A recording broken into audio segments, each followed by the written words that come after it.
this. How does a man who was literally kicked out of his own company become the face of the world's biggest brand? I mean, to understand the creation of that global empire, we really have to look at the extreme early struggles, right?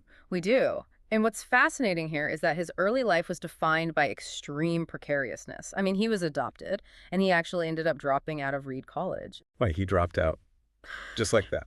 Well, the fees were just way too high. It was destroying his parents' savings.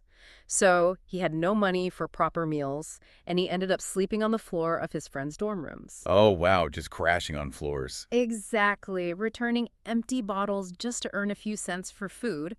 But despite all of that, he started Apple in a tiny garage with just one friend. That is wild. I mean, it's like trying to build a skyscraper when you don't even own a shovel. That is a great way to put it. But I have to ask, how does scrounging for bottle deposits translate into the audacity to start a tech company? Lots of people experience grinding poverty, and it usually traumatizes them. It makes them highly risk-averse. Right, which is completely normal. Yeah, so why didn't he just run toward a safe corporate engineering job the second he had the chance? Well, normal people might have surrendered to the poverty, but for him, those real-life problems forged this foundational resilience. Surviving that absolute rock bottom essentially eliminated his baseline fear of ruin. Because he already knew he could survive on nothing.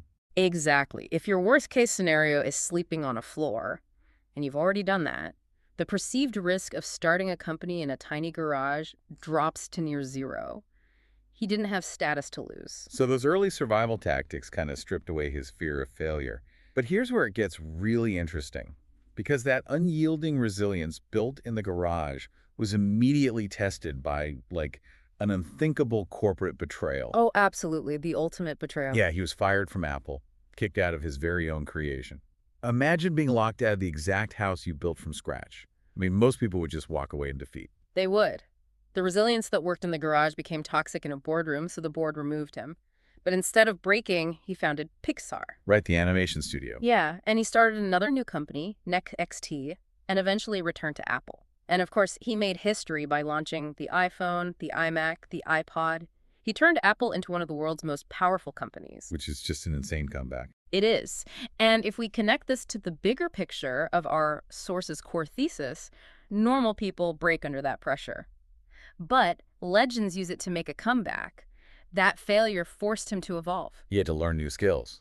Exactly. Management, storytelling, software architecture. So what does this all mean for you listening right now?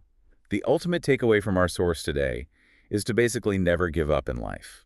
Because sometimes your worst moment is exactly what makes you the best.